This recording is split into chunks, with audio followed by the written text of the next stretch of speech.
Hello అండి. Part 1 వీడియోలో మీకు బ్యాక్ పార్ట్ ఆది బ్లౌజ్‌తో చాలా బిగినర్స్‌కి చాలా క్లియర్‌గా పెట్టానండి వీడియో కటింగ్ అనేది. ఇప్పుడు మీకు ఫ్రంట్ పార్ట్ ఎలా తీయాలి బ్యాక్ పార్ట్‌ని యూజ్ చేసి అనేది కంటిన్యూ వీడియో అనమాట. ఎక్కడ మిస్ అవ్వకుండా చూడండి. ఫస్ట్ ఇది మనం బ్యాక్ పార్ట్ మనం కట్ చేసుకున్న బ్యాక్ పార్ట్ దీన్ని తీసుకొచ్చి ఫ్రంట్ పార్ట్ మిగిలిన ఫ్యాబ్రిక్‌లో పెట్టాలి. మిగిలిన ఫ్యాబ్రిక్ చూడండి సేమ్ ఫోల్డింగ్ ఉంది. మనం ముందు వీడియోలో బ్యాక్ పార్ట్ కట్ చేసాం చూడండి ఈ ప్లేస్‌లో మిగిలిందనమాట. ఫోల్డింగ్ చూడండి మన వైపుకే ఉంది. ఓపెనింగ్స్ అటున్నాయి. ఇప్పుడు మనం బ్లౌజ్‌ని ఎలా పెట్టుకోవాలి చూపిస్తాను చూడండి. మీకు ఈ బ్లౌజ్ వీడియో స్టిచ్చింగ్ కూడా పెడతానండి. ఈ పా ఎన్ని పార్ట్స్ వస్తాయో నాకు తెలియదు కానీ స్టిచ్చింగ్ కూడా పెడదాం అనుకుంటున్నా. కానీ ప్రతీదీ క్లారిటీగా పెడదాం అనుకుంటున్నా. ఫస్ట్ మనం బ్యాక్ పార్ట్ ఉంది కదా దుమ్ము అంటుకుపోయిందండి. బ్లాక్ కలర్ కాబట్టి బాగా కనిపిస్తుంది. డస్ట్ అంటుకుపోయింది. ఒక 2 ఇంచెస్ మీకు ముందు వీడియోలో చెప్పాను కదా ఫింగర్ మనకి కొలతలు ఈ ఫస్ట్ ఇక్కడ ఈ గీత వరకు 1 ఇంచ్ అనుకోండి. ఇక్కడ నుంచి 2 ఇంచెస్ ఇక్కడ నుంచి 3 ఇంచెస్ 1 2 3 ఇంచెస్‌లా ఇప్పుడు మనకు 2 ఇంచెస్ ఫోల్డింగ్ ఉండాలి చూడండి. ఇంత ఇంత ఫోల్డింగ్ పెట్టుకోండి. పెట్టుకొని ఇలా క్రాస్ పెట్టాలి. క్రాస్ తెలుస్తుంది కదా స్ట్రైట్ అంటే ఇలా పెట్టేస్తే స్ట్రైట్ అయిపోతుంది. కాబట్టి కొంచెం లైట్‌గా క్రాస్ తిప్పుతున్నా.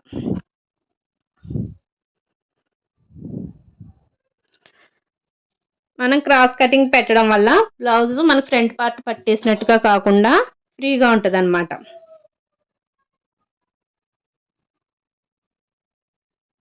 ఇలా పెట్టాక మనం యాజ్ ఇట్ ఈజ్ మార్కింగ్ చేసుకుంటాం. కొన్ని చేంజెస్ ఉంటాయి. మీకు వీడియో నచ్చి క్లారిటీగా అనిపిస్తే తప్పకుండా లైక్ చేయండి. నేను చెప్పినట్టుగా ఎవరైనా కట్ చేశారా? ట్రై చేశారా అసలు బ్యాక్ పార్ట్? పోలేండి అంటే మీకు అన్నీ ఇలా పార్ట్స్ కింద పెడుతున్నాం కాబట్టి కొంచెం కష్టంగానే ఉంటది. వెయిటింగ్ చేయాల్సొస్తది. కానీ నేను డే బై డే కాకుండా డైలీ పెట్టడానికి ట్రై చేస్తాను.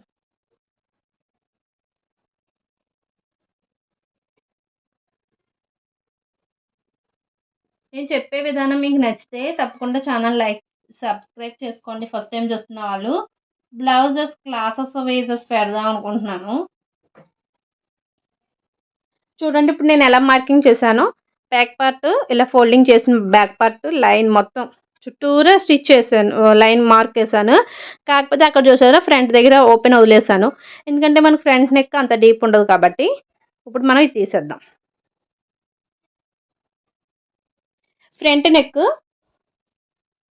మన ఆది బ్లౌజ్‌తో చూసుకోవచ్చు. లేదు పక్కాగా మాకు ఇది సరిపోతది అన్న ఐడియా ఉన్నవాళ్ళు ఇక్కడి నుంచి ఇక్కడికి టేప్‌తో అయినా చూసుకోవచ్చు. నెక్ డీప్ వద్దు, అంత డీప్ మాకు ఇష్టం ఉండదు అన్న వాళ్ళకి 6 ఇంచెస్ పెట్టేసుకుంటే సరిపోతదండి.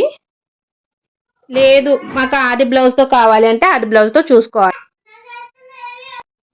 ఒకసారి ఆది బ్లౌజ్‌తో కూడా చూద్దామండి. ఇక్కడ మనకి కొంచెం షోల్డర్ ఖర్చు కోసం కొంచెం వదిలేయండి. ఎందుకంటే ఇది ఆల్రెడీ షోల్డర్ జాయింట్ అయిపోయింది కాబట్టి ఆ సెకండ్ మనం ఏదైతే లైన్ పెట్టామో అక్కడి నుంచి కొలుచుకొని చూద్దాము. ఈ లైన్ మీద పెట్టేయకుండా కొంచెం గ్యాప్ ఇచ్చి పెట్టండి. చూసారంటే మనకి ఇంత గ్యాప్ వచ్చింది చూసారా? అంటే గ్యాప్ వచ్చింది. మీకు ఇక్కడ వీడియోలో కనిపించట్లేదు. అంటే మనం ఇక్కడ పైన కట్ చేసిన కుట్టేటప్పటికి ఇక్కడికి వస్తది. ఇక్కడ నుంచి ఇక్కడ 4 ఉక్స్ ఉంది కదా! అక్కడికి ఒక లైన్ ఏసుకోండి.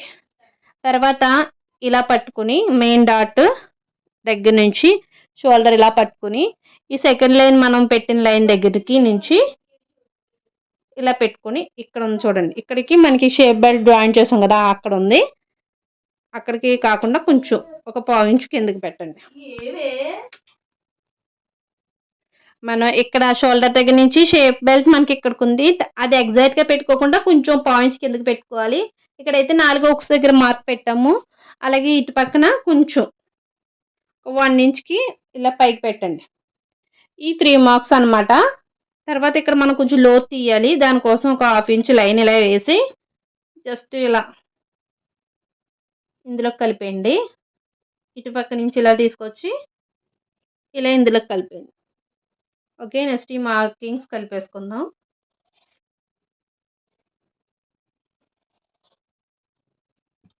ఇక్కడ మనం నెక్ రౌండ్ తీయాలి. నెక్ రౌండ్ తీయడం కోసం కొంచెం ఇలా లోనకొస్తే బావుంటదండి ఫినిషింగ్.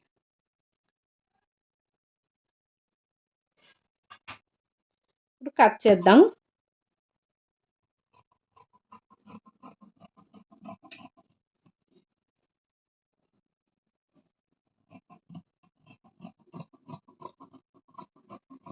ఫ్రంట్ పార్ట్ ఈజీయేనండి. మీకు ఎవరికైనా డౌట్ ఉంటే మళ్ళీ చెప్పండి.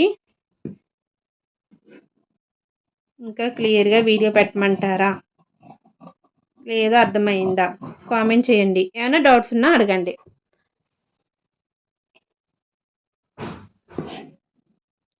ఫ్రంట్ ఇలా మనం కొంచెం లోనికి పెట్టి మార్కింగ్ చేసుకున్నాం అనుకోండి, ఫ్రంట్ మనకి పట్టేసినట్టుగా కాకుండా ఫ్రంట్ నెక్ విత్ వచ్చి బాగుంటుంది అనమాట. ఇక్కడ మెడల్ దగ్గర క్రాస్లు అవి ఏం తీయట్లేదు షోల్డర్స్ దగ్గర, ఎందుకంటే ఇదేమి మనకి బోట్ నెక్ కాదు, అలాగే హై నెక్ కూడా కాదు కాబట్టి.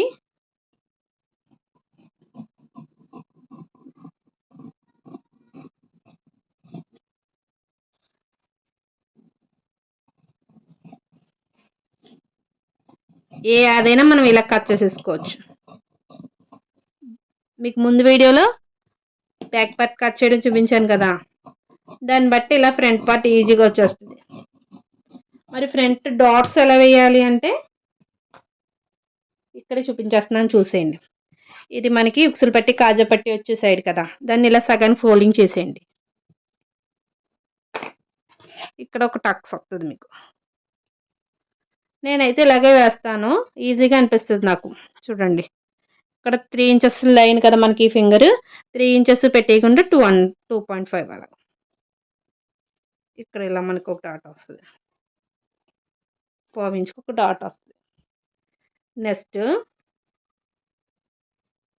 దీన్ని ఈక్వల్ పెడితే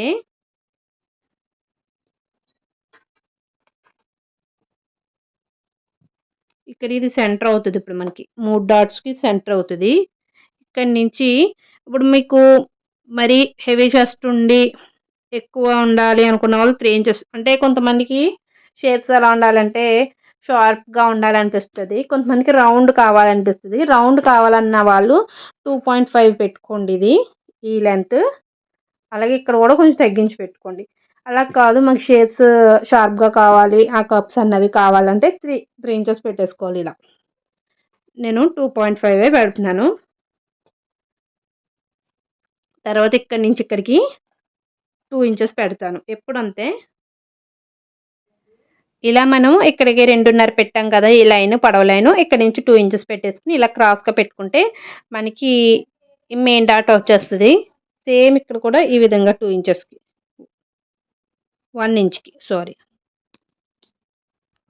నెక్స్ట్ ఇలా మనకి ఈ 2 డాట్స్ రెడీ అయ్యాక సెంటర్ బేస్ చేసుకుని ఇలా క్రాస్గా పట్టుకున్నాము అంటే, మెయిన్ డాట్ని పట్టుకుని ఇలా క్రాస్ పట్టుకున్నాము అంటే మనకి ఇక్కడ చంకలో డాట్ కూడా ఈజీగా వచ్చేస్తుంది అనమాట. ఈ విధంగా మనం ఫ్రంట్ మార్కింగ్ తీసుకోవాలి. ఇక్కడ మీకు డాట్స్ ఎలా వేయాలో చెప్పాను, అలాగే ఫ్రంట్ లోతు ఇవన్నీ కూడా మనం బ్యాక్ పార్ట్ని యూజ్ చేసుకుని ఈజీగా ఫ్రంట్ పార్ట్ని కట్ చేసేసాము. ఇది ఫ్రంట్ పార్ట్ అనమాట. నెక్స్ట్ వచ్చేసి ఫ్రంట్ పార్ట్ని బేస్ చేసుకుని నెక్స్ట్ మనం ఫ్రంట్ పార్ట్ పని అయిపోయింది కదా, హ్యాండ్స్ తీసుకుందాం. హ్యాండ్స్ కోసం మిగిలిన ఈ ఫ్యాబ్రిక్ ఉంది కదా, దీన్ని నేను 4 ఫోల్డింగ్స్ వేస్తున్నాను. అంటే ఒక డబుల్ ఫోల్డింగ్ వేసి మళ్ళీ దాన్ని ఇంకో ఫోల్డింగ్ చేస్తున్నా. ఇక్కడైతే నాకు పీస్ అయితే యాడ్ చేసుకోవాలి, ఎందుకంటే లెంత్ సరిపోదు, లెంత్ కాదు విత్ సరిపోదు. ఫస్ట్ మీరు క్రింద ఏమైనా ఎడ్జెస్ ఈక్వల్గా లేకపోతే ఒక లైన్ వేసుకుని ఆ ఎడ్జెస్ కోసం కట్ చేసేసుకోండి. తర్వాత ఎక్స్ట్రా ఖర్చు కోసం ఒక 1/4 ఇంచ్ లేదా అంటే మనం నార్మల్ బ్లౌజ్ అనుకోండి 1 ఇంచ్ వరకు పెట్టుకోవాలి. ఇక్కడ లైనింగ్ బ్లౌజ్ అంటే మనం ఉల్టా చేస్తాము లేదా పైపింగ్ వేసుకుంటాం కాబట్టి 1/2 ఇంచ్ లేదా 1/4 ఇంచ్ సరిపోతుంది.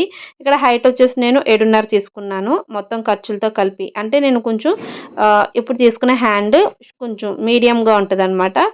నెక్స్ట్ మనం 1 ఇంచ్ ఇలా లైన్ పెట్టుకుని ఇక్కడ హ్యాండ్ లూజ్, ఆర్మ్ లూజ్ చూసుకోవాలి. 8.5 9 అలా ఉంటుంది కాబట్టి ఇలా క్రాస్గా ఎంతవరకు 9 ఎక్కడి వరకు ఉందో చూశాను, కరెక్ట్గా ఎండ్కి వచ్చిందనమాట. తర్వాత డౌన్ వచ్చేసి మనం ఇదంతా కూడా మీరు 3.5 3.5 అలా పెట్టానండి. ఇదంతా కూడా మనం ఇలా టేప్తో పెట్టుకోవచ్చు, లేదు ఈ తలపోటు మాకు వద్దు అనుకున్న వాళ్ళు సింపుల్గా మీకు హ్యాండ్ చూపిస్తాను చూడండి, ఇక్కడే చూపిస్తాను ఈ వీడియోలోనే. ఇక్కడ హ్యాండ్ లూజ్ అన్నీ కూడా మనం ఇలా మార్కింగ్ చేసుకోవచ్చు అనమాట. ఈ తలపోటు ఏమొద్దు, ఈ మార్కింగ్సే మాకు గుర్తుండట్లేదు అనుకున్న వాళ్ళు సింపుల్‌గా హ్యాండ్ తెచ్చి బ్లౌజ్‌కి హ్యాండ్ తెచ్చి దాని మీద పెట్టేసుకుని చంక డౌన్ దగ్గర, అలాగే హ్యాండ్ షోల్డర్ దగ్గర మార్కింగ్ పెట్టుకొని కట్ చేసేసుకోవచ్చు అనమాట. ఇక్కడ చూపిస్తాను చూడండి. ఇక్కడ నేను ఎక్స్ట్రా పెట్టింది మార్కింగ్‌ది కట్ చేసేస్తున్నా. ఎందుకంటే అది అక్కడ ఈక్వల్‌గా లేవనమాట 4 ఫోల్డింగ్స్ కూడా. కాబట్టి మనకి హ్యాండ్ తేడా వచ్చేస్తుంది కాబట్టి నేను అదైతే తీసేస్తున్నాను. తర్వాత వచ్చేసి ఇవన్నీ తీసేసాక నెక్స్ట్ వచ్చేసి ఇక్కడ హ్యాండ్ చూపిస్తున్నాను చూడండి. ఒకవేళ మీరు ఆది బ్లౌజ్‌తో కట్ చేసుకోవాలంటే ఇక్కడ మనం ముందు లైన్ వేసాం కదా మార్కింగ్, ఖర్చు వదిలేసి దాని మీద పెట్టుకోవాలి. దాని మీద పెట్టుకొని పైన కూడా కొంచెం మార్జిన్ వదులుకోవాలి. ఇలా హ్యాండ్ చూడండి. ఇక్కడ చంక డౌన్ చూసారా? ఎక్కడైతే ఉందో అక్కడ దానికంటే కొంచెం పైకి పెట్టుకోండి. ఒక పావు ఇంచు పెట్టుకుని డౌన్ మార్కింగ్ చేసేసుకోవడమే, చాలా ఈజీ అనమాట. నెక్స్ట్ మన షేప్ బెల్ట్స్ ఏంటంటే మిగిలిన ఫ్యాబ్రిక్తో నేను తీసుకుంటున్నాను. స్టార్టింగ్ పాయింట్ కోసం 4½ లెంత్ ఉండేలా తీసుకుంటాను నేను. 4½ అనమాట. నెక్స్ట్ అంటే మనం ఇలా రఫ్గా కూడా తీసేసుకోవచ్చు. ఒక 3 ఇంచుల దూరంలో ఏం చేయాలంటే 3:30కి మార్కింగ్ చేసుకోండి. ఫస్ట్ 4:30, తర్వాత 3 ఇంచుల దూరంలో 3:30, తర్వాత లెంత్ ఒక 11 అలా పెట్టేసుకుంటే మనకి ఎక్కువ ఉంటే కట్ చేసేసుకోవచ్చు. మ్యాక్సిమం సరిపోతుందనమాట. 4 ఇంచెస్ నెక్స్ట్ ఈ లెంత్ వచ్చేసి 4 ఇంచెస్. ఇప్పుడు ఈ 3 మార్కింగ్స్‌ని ఈజీగా మనం కలుపుకోవాలి. ఇక్కడ ఈ విధంగా మార్కింగ్ చేసుకుంటే మనకి మంచి షేప్ వస్తది. షేప్ బెల్ట్ కూడా చాలా పక్కాగా వస్తదనమాట. ఈ విధంగా మీరు ఈ బ్లౌజ్ పీస్‌లో మిగిలినవి తీసుకోవచ్చు. లేదు అంటే ఏదైనా కొంచెం దళసరి ఫ్యాబ్రిక్స్ ఉంటాయి కదా ముందువి, అవైనా తీసుకోవచ్చు. వీటిని పెట్టుకొని ఇవి మధ్యలో పెట్టుకొని మనం మెయిన్ ఫ్యాబ్రిక్ పైన పెట్టుకొని కుట్టుకోవాలనమాట. మీకు నెక్స్ట్ స్టిచ్చింగ్ వీడియో కూడా చూపిస్తాను. ఇదైతే కటింగ్. ముందు 5 డేస్ బ్యాక్ నేను ఇది పెట్టాను బ్యాక్ పార్ట్. దాన్ని బేస్ చేసుకొని front part and hands and shape belt అయితే ఈ వీడియోలో మీకు చూపిస్తున్నాను. ఇదనమాట. మీకు ఈ బ్లౌజ్ కటింగ్ సులువుగా అనిపిస్తే తప్పకుండా వీడియోని లైక్ అండ్ సబ్స్క్రైబ్ చేసుకోండి. దీన్ని నెక్స్ట్ మనం ఇవన్నీ పెట్టుకొని మెయిన్ పార్ట్ మీద బ్లౌజ్ పీస్ మీద పెట్టుకొని కట్ చేసుకోవాలి. అంతేనండి. నెక్స్ట్ మనం మెయిన్ బ్లౌజ్ పీస్ తీసుకొని ఇలా చూడండి. ఈ డిజైన్ అయితే మనకి స్ట్రైట్‌గా వచ్చేస్తుంది. అంటే ఒకటే ప్యాటర్న్‌లో ఉంటదనమాట. ఫస్ట్ మనం బ్యాక్ పార్ట్ పెట్టేసుకుందాము. మనం ఏదైతే బ్యాక్ పార్ట్ కట్ చేసామో అదైతే తెచ్చుకొని చూడండి, అడ్జస్ట్ చూసుకోవాలి కింద. ఇది ఫోల్డింగ్‌లో ఉంది ఫ్యాబ్రిక్. మనం ఫస్ట్ బ్యాక్ పార్ట్ తీసేసుకుందాము. ఫ్యాబ్రిక్ కొంచెం కరెక్ట్ సైజ్ అనమాట. కాబట్టి నేను కొంచెం జాయింట్స్ అవి పడతాయి. మీకు స్టిచ్చింగ్‌లో చూపిస్తా. ఇలాంటి జాయింట్స్ వచ్చినప్పుడు ఎలా చేసుకోవాలి అనేది, చక్కగా ఎలా జాయిన్ చేసుకోవాలనేది. మనం చుట్టూరా ఇలా కట్ చేసేసుకోవాలి. ఇక్కడ నేను గమ్ పెట్టడాలు అలాంటివి ఏం చేయట్లేదు. డైరెక్ట్‌గా కట్ చేసేస్తున్నానండి. ఈ విధంగా అనమాట.